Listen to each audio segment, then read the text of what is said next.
प्रतिपंचद्र लेखे व वर्धिष्ण विश्ववंदिता शहासुनो शिवशेषा मुद्रा भद्राय राजते।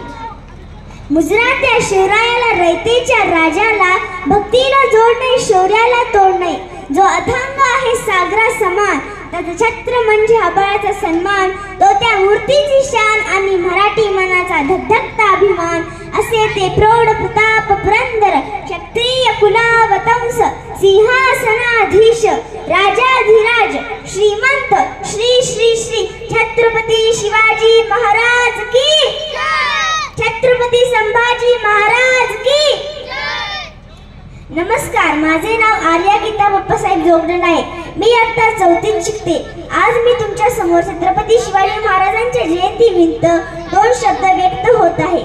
बंदुकीच्या जोराशिवाय आणि हंटरच्या धाकाशिवाय मी अनेक वाघांना माणसाप्रमाणे जगायला शिकवणारे माणसे पाहितली, परंतु बंदुकीच्या जोराशिवाय आणि हंटरच्या धाकाशिवाय मी माणसांना वाघाप्रमाणे जगायला शिकवणारा एकच वाघ पाहितला आणि ते म्हणजे छत्रपती शिवाजी महाराज।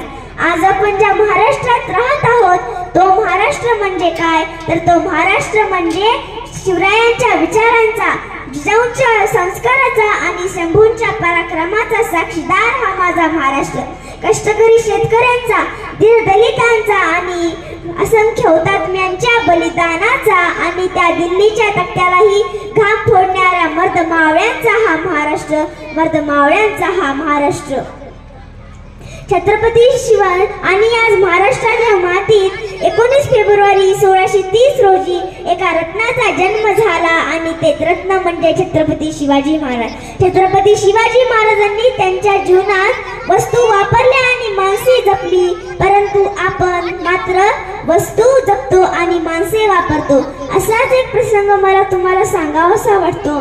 छत्रपती शिवाजी महाराज जेव्हा कर्नाटकच्या भूमीवरून महाराष्ट्रात येत असताना बेलवाडी नावाचे एक गाव होतं। त्या गावात एक किल्ला होता। तो मल्लमा देसाई नावाची एक पराक्रमी स्त्री त्या किल्ल्याची ठाणेदारी होती। दादाजींना वाटलं की जाता जाता हा किल्ला घेऊनच पुढे जावं, त्यामुळे त्यांनी थोडं थिडकं सैन्य गोळा केलं आणि मल्लमावर चाल करून दिलं, परंतु मल्लमाने चिकाटीने तिथे मावळ्यांचा प्रहार केला आणि तिथे मावळ्यांचा पराभव झाला।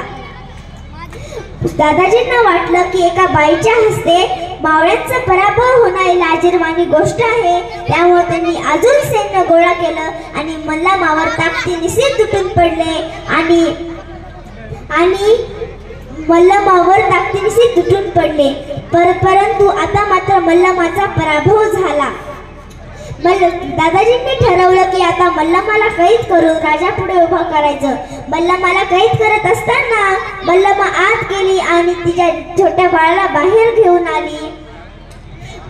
दादाजींनी जेव्हा मल्लमाला राजापुढे उभं केलं तेव्हा मल्लमाला वाटलं की प्रत्येक राजा जो आपल्या गुन्हेगाराला शिक्षा देतो, हा देखील राजा मला आणि माझ्या बाळाला शिक्षा देणार, मला आणि माझ्या बाळाला मारून टाकणार। तेव्हा छत्रपती शिवाजी महाराजांच्या पुढे गेली आणि नतमस्तक झाली आणि म्हणाली, राजा मी तुमचे गुन्हेगार आहे, राजा मला जी पाहिजे ती शिक्षा द्या, परंतु माझ्या या लहान्या बाळाचा यामध्ये काहीही दोष नाहीये।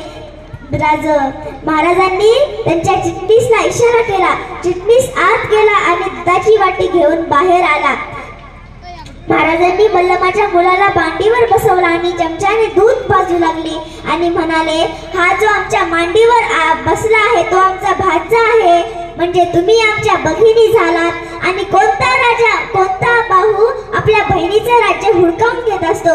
अहो दादाजी, बहिणीचं राज्य घ्यायचं नसतं तर बहिणीला राज्य द्यायचं असतं। आणि अशा काळात ही माझ्या राजानं मल्लमाला तिचं राज्य परत तर केलंच, परंतु मल्लमाला तिचं राज्य परत तर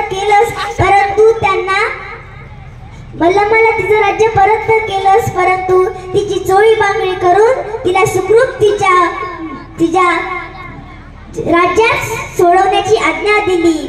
म्हणूनच म्हणावंसं वाटतं की छत्रपती छत्रपती शिवाजी महाराजांनी जे केलं ते जगाने कधीच केलं नाही आणि जे जगाने केलं ते छत्रपती शिवाजी महाराजांनी कधीच केलं नाही.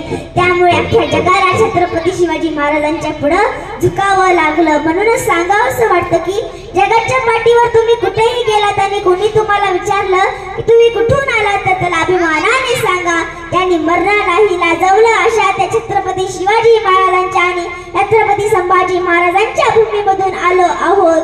शेवटी मी एवढंच बोलू असं वाटतं की ज्या मातीत जन्मले त्या मातीचा रंग सावळा आहे, ज्या मातीत जन्मले त्या मातीचा रंग सावळा आहे.